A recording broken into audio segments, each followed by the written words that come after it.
Is your blood sugar driving your inflammation? It might be. So let's talk about blood sugar. So your blood sugar is supposed to be just kind of rolling along during the day. It shouldn't be going too crazy high. It shouldn't be crashing too crazy low. Now, if it's going too high, it might be prediabetes, it might be diabetes.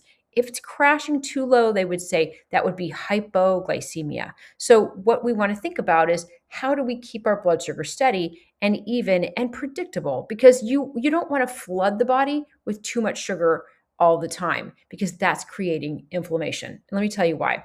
So when your blood sugar rises too high and your body really doesn't need that extra, it can't utilize it unless you're going to go running or do some sort of like athletic event, then you have to do something with that extra blood sugar at the top. So you're going to store it into triglycerides in your bloodstream. That's in your cholesterol panel. So you're going to see cholesterol, HDL, LDL, and triglycerides. Now, I want your triglycerides to be under 100. And if it's under 100, that means that you're not stashing too much sugar away all the time. If it's over 100, then you're eating too many carbs and too many sugars. Now, where else is it going to store it? It's going to store it in your liver. It's going to stripe your liver, kind of like a ribeye. It's just going to put fat in your liver, and they call that fatty liver. So people say, how do I get rid of fatty liver? Well, this is actually extra sugar that you're eating all through the day, or extra carbs that you're fueling yourself too well all through the day as far as fast fuel, right? That spikes your blood sugar. Now, then what happens? It's going to lay this down on your belly like a little 3D printer, and it's just going to lay it down, and we're going to store it here. Now, if you want to do fast grab food, if your body's saying, I'm really hungry and I'm not eating, and where am I going to get the fuel? You're going to go to your glycogen stores. They're in your liver. And that's kind of like an ATM machine. You can pull that out. You can use that all day. Use it, use it, use it. This is how, if you fast, you can deplete the glycogen stores out of your liver. Great, good, okay, perfect. Use your stores, awesome. But also, if you want to get into your belly fat, that takes a little longer. You're going to have to deplete the stores, triglycerides, bring them down. You're going to deplete the glycogen stores, and then you can finally get into your fat in your belly fat, which is why it's so hard to get rid of belly fat. Because if we have sugar stores around, we're going to have to burn through those first before we can get to belly fat. So let's talk about that belly fat. So when you eat sugar, the sugar goes up, or the carbs, or the pasta, or the bread, or any kind of starchy foods. The blood sugar goes up, the insulin goes up, and that's what triggers the 3D printer on the belly to really lay down fat on the belly from all this extra glucose, right? So when your insulin goes up, that's when you gain the fat on your belly. So we want to do a fasting insulin marker as well, so that we can understand how much insulin is in our body when we are fasting. Do a fasting blood test and just see what the fasting insulin is, what your fasting glucose is, and then we can really see where you are. Now, if your insulin is 25, that tells me that you're really got a lot of blood sugar spiking issues. If your insulin is 4 or 5, you're probably doing pretty well. So if you have extra belly fat and it's just hanging out there over the top of your hips and it's bigger than your hips, that's when you know you have too much. We don't want it to be your waist to be bigger than your hips. So when that does happen, then that actually creates, it's this sort of, like they talk about fat that's dangerous, visceral fat and such. It actually creates its own inflammation all on its own. So you might see blood work markers, ESR, CRP, that are high in your blood work, and you're like, why is this always high? And if you do have some extra belly fat, that could be the answer. So you want to think about all of this as a big picture. So if you have too much belly fat, there's also going to be, you might get diagnosed with PCOS, polycystic ovarian syndrome. What is that? That means your blood sugar is getting too high, your insulin's getting too high, and you're creating a bit of fat on your belly, which is converting your estrogen as a woman into testosterone. Now, what's going to happen if we have too much testosterone? We might not ovulate properly or predictably. We might get some hair on our chin. We might just have some real issues with feeling kind of weird around our cycle. And that's a lot of PCOS. And you might not be able to get pregnant predictably because you're not predictably ovulating, because your testosterone is too high, and your estrogen and progesterone are like, what the heck? Why is testosterone so high on the scene? So now with men, it's a little bit different. Men get the belly fat and it converts their testosterone into estrogen. This creates man boobs. It creates more inflammation. It drives your risk of getting prostate cancer. So, this is also creating inflammation. So, then we're creating this cascade of diseases that come from high inflammation and high insulin and high blood sugar, which are Parkinson's and Alzheimer's and dementia and diabetes. Even cancers can be driven by blood sugar high, insulin high, inflammation high. It creates an inflammatory environment for our body. So no one's really thriving in the inflammatory environment. You might feel like, I have brain fog. I can't think. I can't focus. I feel really spacey after I eat. Because when you eat, I want you to feel the same before you eat to after you eat.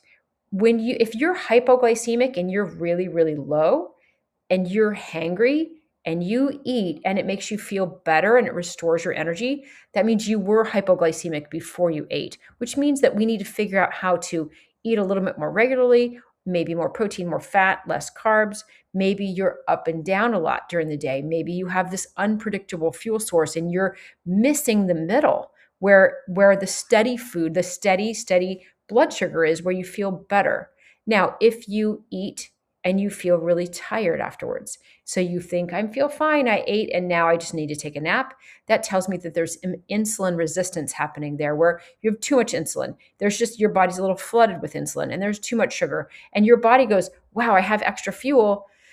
You better go take a nap because I got to do something with this. I better put this on my belly. I got to put it in my liver. I have a job to do. So it takes up energy to have to figure out where to store all this extra fuel. So it's important for us to understand how we feel during the day.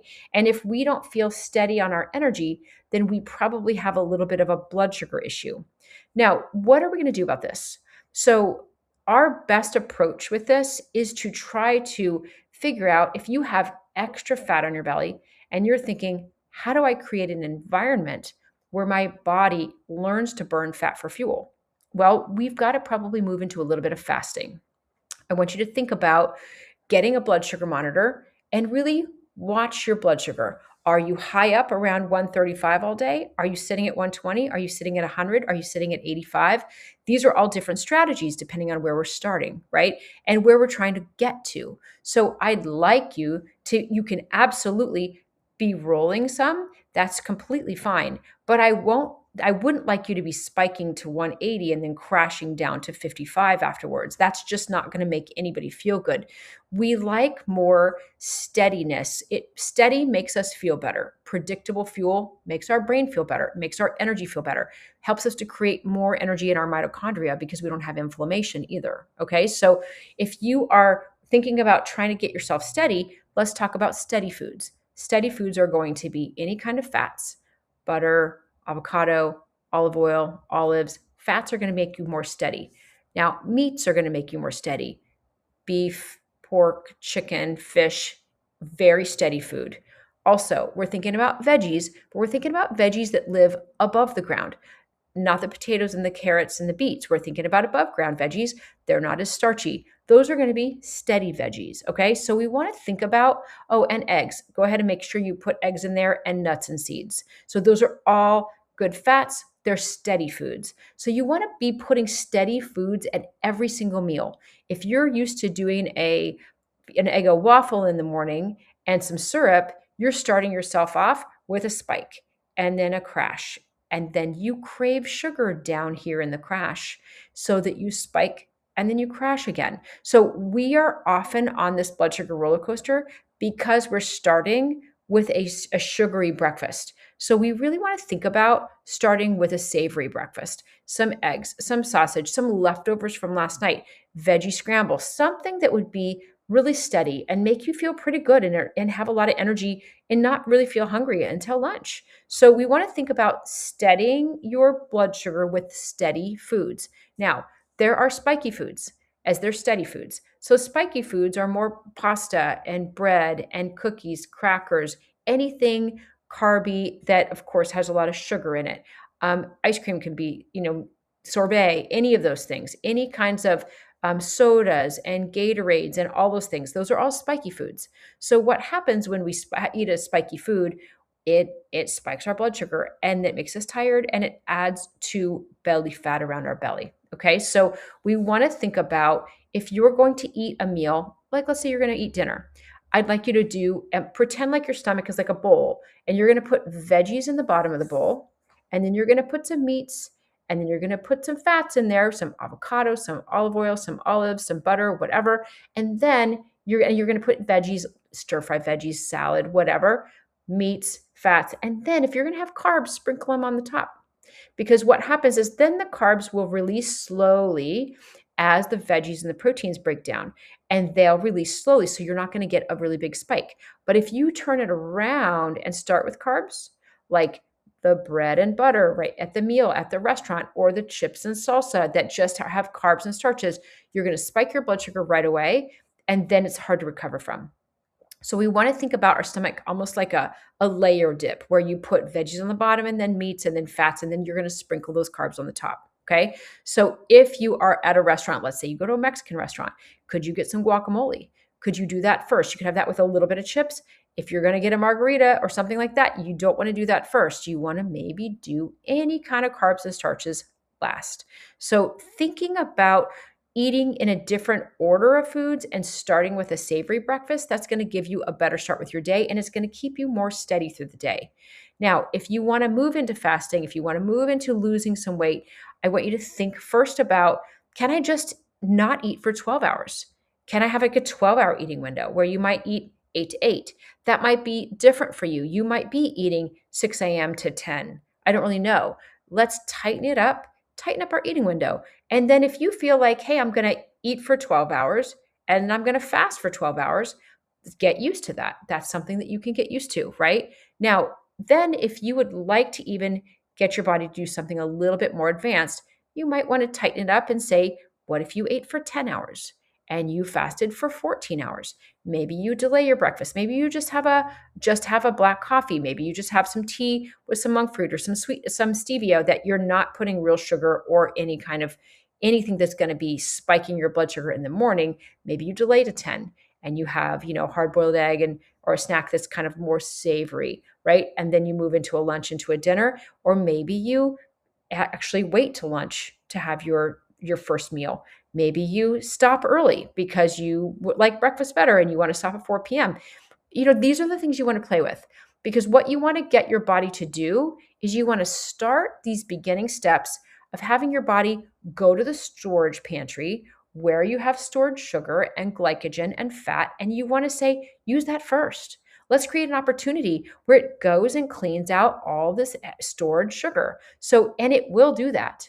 And if you work on this and it takes you, maybe you do this and maybe you even get into some more fasting and you work onto the ketones and such. That's a whole nother video that we can talk about. But when we get into more fasting, we can actually get our body to understand how to burn fat for fuel, which creates a different source of fuel called ketones, versus burning carbs for fuel, which is again glycogen and blood sugar and sugar and from carbs and starches from foods. So neither one is a bad way to go. And you can do one and the other, and you can do both of those in a day, and that's fine. And we're not going to be rushing into anything, but I do want you to understand what the mechanism here is. And it's a slow turn. So if you're doing some little bit of change your diet, eat some more steady food, eat a savory breakfast, maybe we're going to work on our blood sugar, get a Stello or a Lingo blood sugar monitor, and really try to get yourself steady, you will notice that you're going to start to lose weight pretty predictably, because you're really working on getting your insulin down. So I hope that helps.